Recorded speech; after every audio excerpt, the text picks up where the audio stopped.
É uma série fotográfica constituída por 19 fotografias, todas elas a preto e branco, um preto e branco de alto contraste, que é uma coisa que me agrada bastante e que tem como objetivo, no fundo, apresentar aquilo que são as caveiras associadas à morte que nós temos em Portugal. São caveiras de pedra, são caveiras de osso e elas misturam-se e acabam muitas vezes por quase se confundir. O objetivo também é esse, não só a contextualização da caveira, mas também a caveira enquanto objeto de arte, incluída em capelas de ossos, temos várias em Portugal, e incluída nos nossos cemitérios.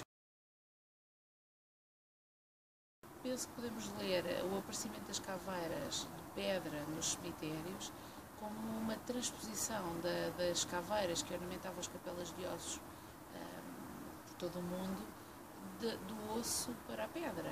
Há uma conversão de material, mas no fundo o espírito é exatamente o mesmo.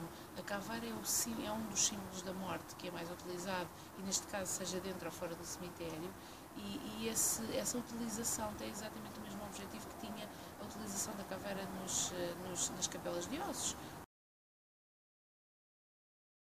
Os homens eram enterrados dentro das igrejas, levantava-se o soalho, envolviam-se os corpos em sudários, que às vezes eram de linho, lã. Em Portugal muitas vezes utilizava-se também folhas de cortiça, em algumas zonas do país, e portanto levantava-se a pedra, colocavam-se os restos mortais, colocava-se a pedra, e as pessoas continuavam a ir à igreja e a utilizar o espaço da igreja como faziam até aí. Ora, isto funciona bem enquanto há espaço. E o espaço aqui é muito finito e é obviamente limitado, e portanto chega uma altura que já não há onde colocar outro cadáver. Então o que é que se faz? Começaram-se a retirar as ossadas limpas das pessoas que morreram, dos mortos, e a conservá-las. E porquê conservá-las? Porque acreditava-se durante a Alta Idade Média que as pessoas morriam e seriam ressuscitadas quando chegasse o juízo final. Essas ossadas que eram retiradas do interior das igrejas e dos seus adros, onde as pessoas eram enterradas, tinham mesmo que ser preservadas, no fundo, até ao juízo final. E, portanto, o que é que se fazia? Criaram-se aquilo que se chamou de carneiros, que no fundo eram espaços, em alguns casos no sótão das igrejas, nos seus laterais, capelas específicas, em que os ossos iam sendo acumulados e arrumados para ocupar o menos espaço possível.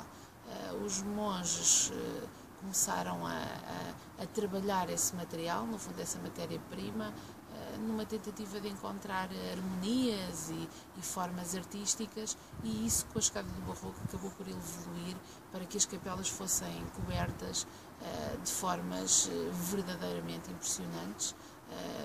No caso, por exemplo, da Capela de Ossos de Évora, tem cerca de, penso eu, 5.000 crânios, e os arranjos são feitos de forma propositada. Observar a forma como diferentes culturas abordam a ideia da caveira e integram no seu dia-a-dia. E quando eu digo dia-a-dia é propositado. Se nós pensarmos, por exemplo, na América do Sul, nomeadamente na Bolívia, que tem o Festival de las Nanitas, em que as pessoas têm em casa as caveiras dos seus antepassados e naquele dia específico levam-nas à igreja e enfeitam-nas com óculos de sol, com pinturas, com roupa, e pedem, no fundo, desejos para o ano seguinte, agradecem favores que eles atribuem a essas caveiras, porque no fundo fazem uma coisa muito semelhante àquilo que se fazia na Idade Média na Europa, não é?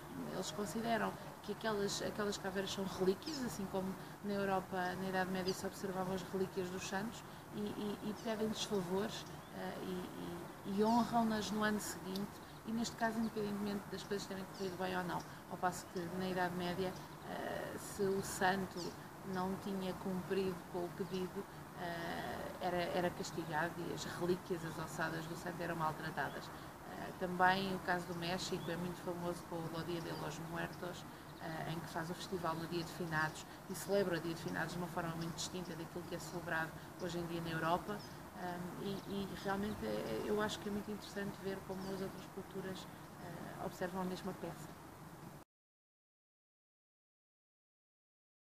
outra das perspectivas que se tentou abordar nesta exposição foi tentar encontrar qual é a visão que os outros também têm da morte. Portanto, se nós andarmos à procura num cemitério e nos fomos cruzando com as caveiras, aquilo que encontramos são maioritariamente, penso eu, e esta é a minha opinião, dois tipos de caveiras distintas. Temos aquelas que claramente tentam mimetizar uma caveira humana, uma caveira real, de osso, e tornam-se ainda mais próximas devido à sua exposição aos elementos. Portanto, a chuva, o vento acaba por as aproximar ainda mais daquilo que é uma caveira de osso, com o estalar, com a falta dos dentes. E depois temos um outro estilo diferente, mais recente, maioritariamente é encontrado em zonas mais recentes dos cemitérios, em que as linhas foram muito mais arredondadas, muito mais estilizadas, numa aproximação mais da ideia da caveira do que propriamente da caveira. E no fundo há aqui uma inquietação que traduz a visão do artista, mas que eventualmente poderá traduzir a visão de quem pediu a peça, porque aquilo que temos nos cemitérios são peças que são construídas por artistas, que são criadas por artistas, mas normalmente a pedido do patrono, da pessoa que vai colocar na campa do seu ente querido, ou às vezes o próprio, que antecede a morte, fazendo esse tipo de encomendas e de aquisições. E, portanto, no fundo, a ideia também passa um bocadinho por qual é a visão que nós temos da morte, face a qual é a visão que o artista que fez aquelas peças tem da morte. O que é a morte, o que é a caveira, qual é a nossa aproximação desse espaço, no fundo.